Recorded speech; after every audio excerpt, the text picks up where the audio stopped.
Hi folks, welcome back to the Hoard.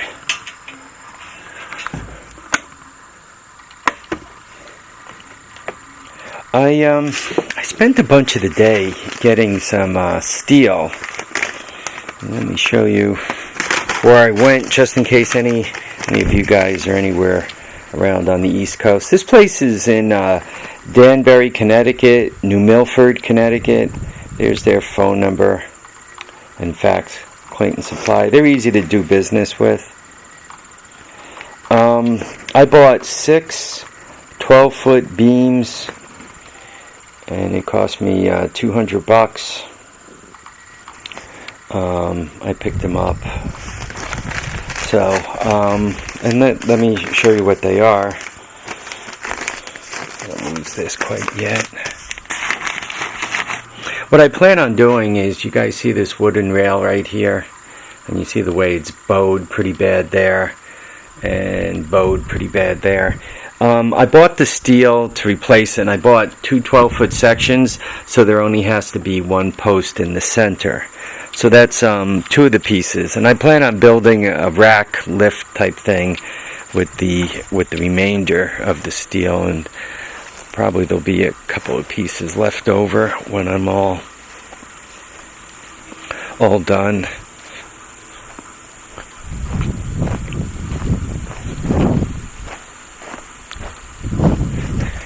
So here it is. This is known as used pallet racking, and specifically these are the shelves that go on that, and these things are good in the center for 4,000 pounds, right? Just to give you an idea, once again, this is how thick it is. That's my pinky, right? It's half as thick as my pinky.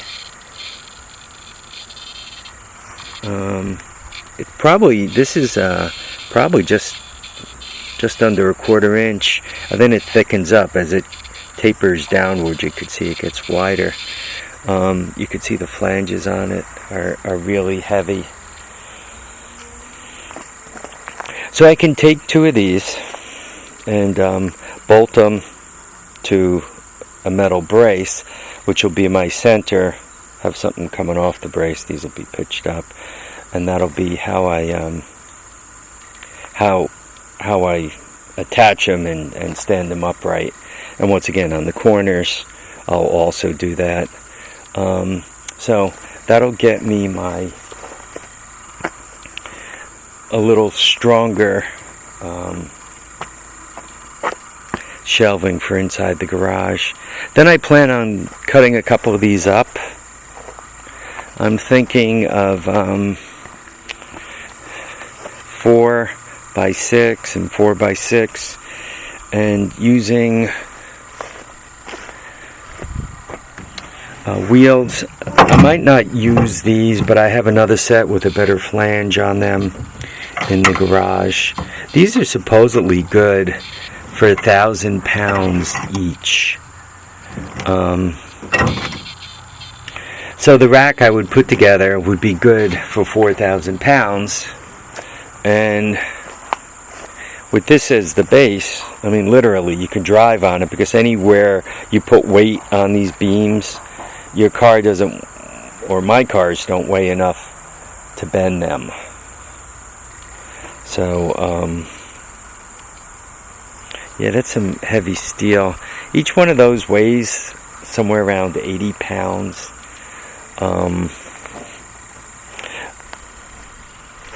As a matter of fact, here's the last one. I gotta get it off the truck.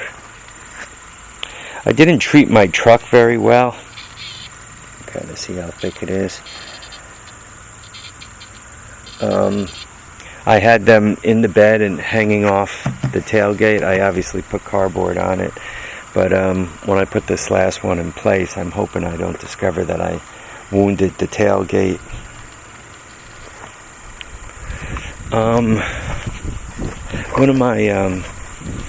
One of my subscribers is coming out Specifically, he's after some golf cart stuff, but he also indicated anything with a motor. So I'm just going to take a quick walk, see if there's anything else he finds interesting out of this batch of stuff.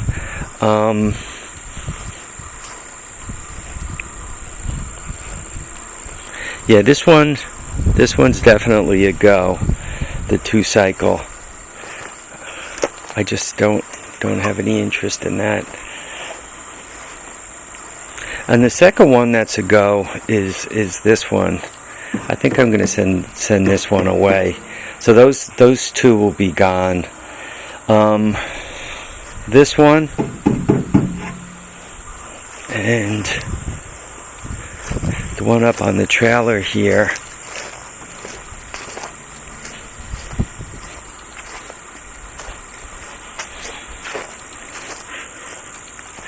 Are going to be merged into one. My son saw my video and he wants to keep the electric aluminum Easy Go. He says, yeah, put a Chinese motor in it and send it to my house. That's nice and small and compact. That'd be great. So that one's going to stay for now. This one is the same as the one I did the conversion on, so I'm keeping that. This is the same as the blue one that runs, so I'm keeping that one. I already told you one of those is leaving, the other one's getting merged with that one.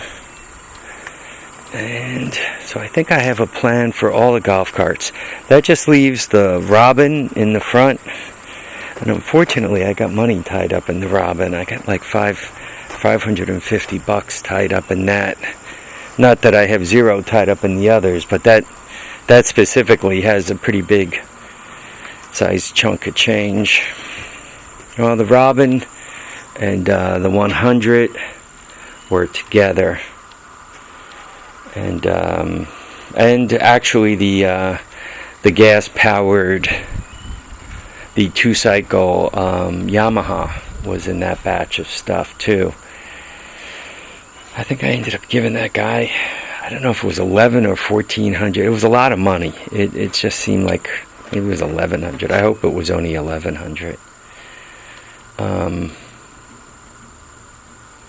Yeah, I paid him, and I got a load of lawnmowers, and I got an outboard motor. I got all kinds of crap out of the deal, but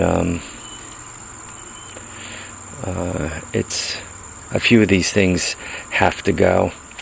As I'm looking around, moving things around, like when those golf carts go, I'm noticing more space. As an example, if I clean up my situation here and move this dead bike instead of being in the way, if I put it in the back there, then this and this would be up against the wall, which creates some more space.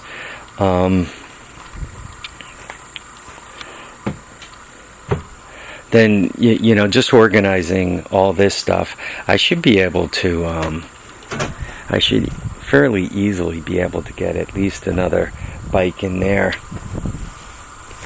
I have 3 of these, and one of them is in worse shape than the other 2. So what I need to do is part the one out that's in worse shape than the other 2 and get rid of it, and then figure out once again what I'm doing with those things. They have really nice Honda motors on them, low mileage Honda motors on them. So at least one of them should disappear, if not more than one of them. Even in here, if I organize this a little better, I could probably get another bike or 2 in. So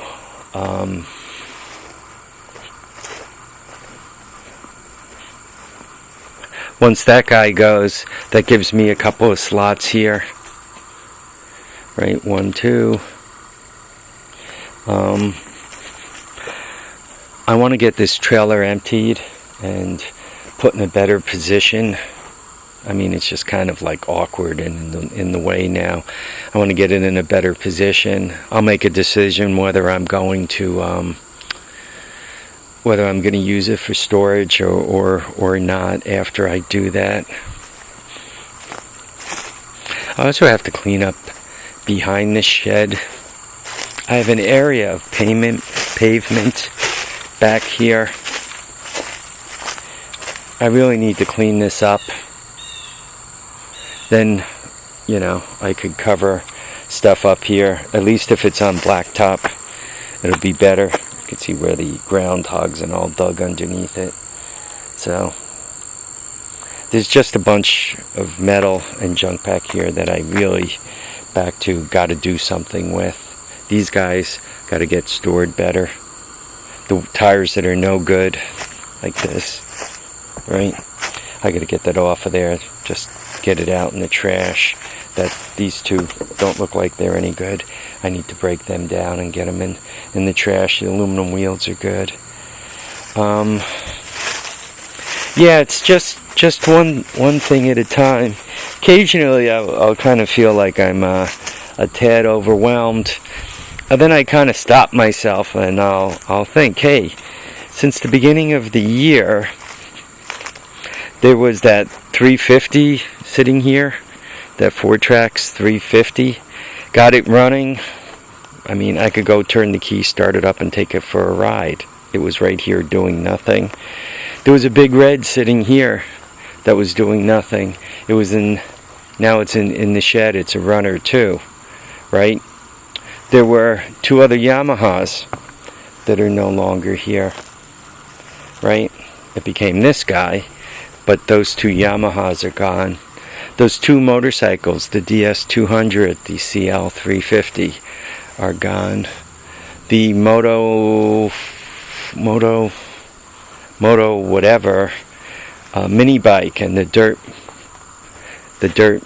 bug are gone. So this thing got in here and got the engine put in. No, that was a project that started last year. I mean, all this stuff has been resurrected and running again, right? The XR had to be refired. This one, I never even rode it. I bought it and had all that trouble with my hip and I couldn't kickstart it. So I got the DX running. Those two SXs are running. The S runs, right? We already talked about that. Got the 70 running again. So I've made a lot of progress. I got the Lakota out to my son's house and got that running. But even with all this progress, I can't stop. I need to keep going. So when my buddy here gets here from YouTube, and hopefully he'll take a couple of big objects away. Maybe I'll be able to talk him into a tractor. And once that happens, it'll be great. That'll get some stuff moving forward. Alright folks, I really want to thank you all for watching and commenting and subscribing. Remember to keep your feet down, keep your head up, and please get out there and enjoy all your days. Bye now.